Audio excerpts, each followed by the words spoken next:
Friends നമസ്കാരം, welcome to Nithu Indo-Italian dishes. ഇന്ന് ഞാൻ ഒരു സ്പെഷ്യൽ ഇറ്റാലിയൻ ഡിഷുമായിട്ടാണ് വന്നിരിക്കുന്നത്.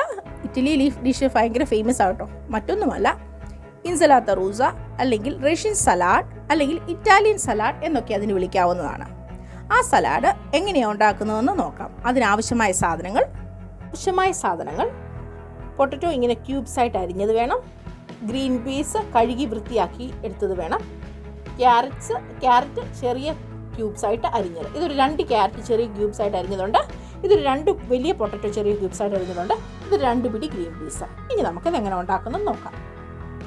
ഇപ്പം ഞാൻ സലാഡ് ഉണ്ടാക്കാനായിട്ടുള്ളത് വെജിറ്റബിൾസ് എല്ലാം അവിടെ മിക്സ് ചെയ്തെടുത്ത് വെച്ചു. ഒരു പാൻ വെച്ചു, പാനിൽ കുറച്ച് വെള്ളം ഒഴിച്ചു.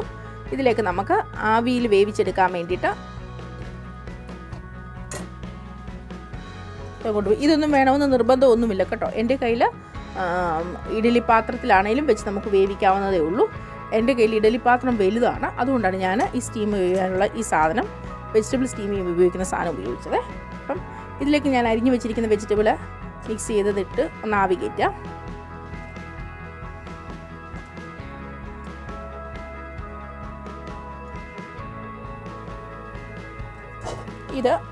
ഇതിലിരുന്ന് ഒരു 5 മിനിറ്റ്സ് ഒന്ന് ആവി കയറട്ടെ. ഇപ്പം 5 മിനിറ്റ് കഴിഞ്ഞു, 6 മിനിറ്റോളമായി കേട്ടോ. അപ്പോൾ വെന്തിട്ടുണ്ട്. ഗ്യാസ് ഓഫ് ചെയ്യാം. ഇനിയും ഇതിൻ്റെ പുറത്തുനിന്ന് ഈ മൂടി അങ്ങ് എടുത്ത് മാറ്റിയിട്ട് നോക്കാം അത് വെന്തിട്ടുണ്ടോ എന്ന്.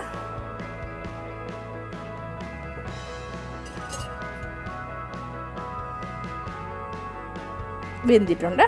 ഇനി ഇതൊന്ന് തണുക്കട്ടെ. റഷ്യൻ സലാഡിനുള്ള നമ്മുടെ വെജിറ്റബിൾ എല്ലാം വെന്ത് വന്നിട്ടുണ്ട്, അത് തണുത്തു. നമുക്കിനി ഈ സലാഡ് ഒന്ന് മിക്സ് ചെയ്തെടുക്കാം. സലാഡ് മിക്സ് ചെയ്യാനായിട്ട് ഒരു ടംബ്ലർ എടുക്കണം.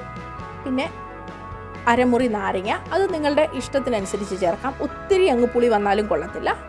അതിന് ടേസ്റ്റ് കൂട്ടാൻ വേണ്ടിയിട്ട് ഇച്ചിരി പെപ്പർ പൗഡർ വേണം, അല്ലെങ്കിൽ കുരുമുളക് പൊടി, ആവശ്യത്തിന് ഉപ്പ്. നമുക്ക് ആദ്യമായിട്ട് ഒരു ടംബ്ലർ എടുത്ത് ആ ടംബ്ലറിലേക്ക് ഈ സലാഡ് മിക്സ് ചെയ്യാനായിട്ട് ഇട്ട് കൊടുക്കാം.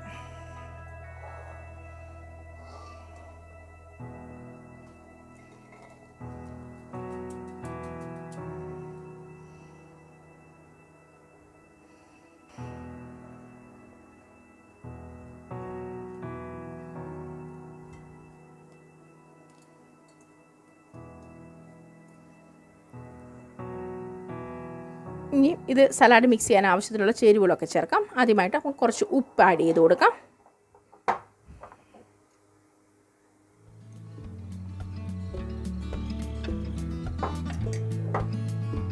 അടുത്തത് ഇച്ചിരി പെപ്പർ പൗഡർ ആഡ് ചെയ്ത് കൊടുക്കാം. അത് അവരവരുടെ ടേസ്റ്റിനനുസരിച്ച്. ഇതിലൊത്തിരി ഇച്ചിരി സ്പൈസി ആയിട്ട് വേണ്ടവർക്ക് കൂടുതൽ പെപ്പർ ഇടാം, സ്പൈസ് ഒത്തിരി ആയിട്ട് ഇഷ്ടമില്ലാത്തവർക്ക് കുറച്ച് പെപ്പർ ഇടാം.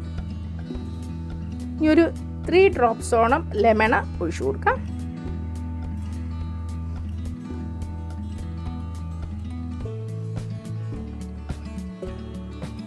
ഫൈനലി ഈ സലാഡിനകത്തോട്ട് നമുക്ക് മയണൈസ് ആഡ് ചെയ്ത് കൊടുക്കാം. മയണൈസ് എങ്ങനെയാണ് ഉണ്ടാക്കുന്നതെന്നുള്ളത് കഴിഞ്ഞ എൻ്റെ വീഡിയോയിൽ കാണിച്ചു തരുന്നുണ്ട്. മയണൈസ് ആഡ് ചെയ്ത്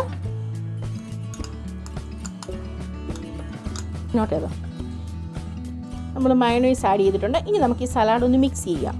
പക്ഷേ ഈ സലാഡ് മിക്സ് ചെയ്യുമ്പോൾ ഒരു കാര്യം ഓർത്തണം, ഇത് പതുക്കെ ഇളക്കാവുള്ളൂ. കാരണം നമ്മൾ ഹാഷായിട്ട് ഇത് ഇളക്കി കഴിഞ്ഞ് കഴിഞ്ഞാൽ ഇതിൻ്റെ അകത്ത് എല്ലാം ഓൾറെഡി വെന്ത പച്ചക്കറിയല്ലേ, അത് പൊടിഞ്ഞു പോകാൻ ചാൻസ് ഉണ്ട്. ഇപ്പം ഇത് സലാഡ് മിക്സ് ചെയ്ത് വെച്ചിട്ടുണ്ട്. ഇനി നമുക്കിത് സെർവിങ് പ്ലേറ്റിലേക്ക് ആക്കാം. ഈ സലാഡ് സെർവിങ് പ്ലേറ്റിലേക്ക് എടുക്കുക. ഇത് നമ്മുടെ ഇൻസലാത്ത റൂസ അല്ലെങ്കിൽ റഷ്യൻ സലാഡ് അല്ലെങ്കിൽ ഇറ്റാലിയൻ സലാഡ് എന്നൊക്കെ വിളിക്കാവുന്ന സലാഡ് റെഡി ആയിട്ട് വന്നിട്ടുണ്ട്. ഇത് നമുക്ക് വെറും സലാഡായിട്ട് യൂസ് ചെയ്യാവുന്നതാണ്, അല്ലെങ്കിൽ ബ്രെഡ് ടോസ്റ്റിന് ഫില്ലിങ്സ് ആയിട്ട് യൂസ് ചെയ്യാം. ഇതല്ലെങ്കിൽ ഇത് ബർഗറിനിടയ്ക്ക് ഫില്ലിംഗ് ആയിട്ട് വെച്ച് കഴിക്കാവുന്നതാണ്. ഇതൊന്നും അല്ലെങ്കിൽ നിങ്ങൾ പാസ്ത ഉണ്ടാക്കുമ്പോൾ പാസ്തയ്ക്ക് സെക്കൻഡായിട്ട് കഴിക്കാൻ കൊള്ളുന്നതാണ്. ഇത് മുട്ടയുടെ ഉണ്ണിയൊക്കെ ഉള്ളത് കൊണ്ട് തന്നെ ഇത് കുട്ടികൾക്കൊക്കെ ഒത്തിരി നല്ല ഒരു സലാഡാണ് കൊടുക്കാനായിട്ട്. പ്രായമുള്ളവർക്കും കഴിക്കാവുന്ന സലാഡാണ്. അപ്പം ഈ സലാഡ് നിങ്ങൾക്ക് എല്ലാവർക്കും ഇഷ്ടപ്പെട്ടു എന്ന് വിശ്വസിക്കുന്നു. അടുത്ത ഒരു വെറൈറ്റി ഡിഷുമായി വരുന്നിടവരെ എല്ലാവരും ടേക്ക് കെയർ. Bye bye.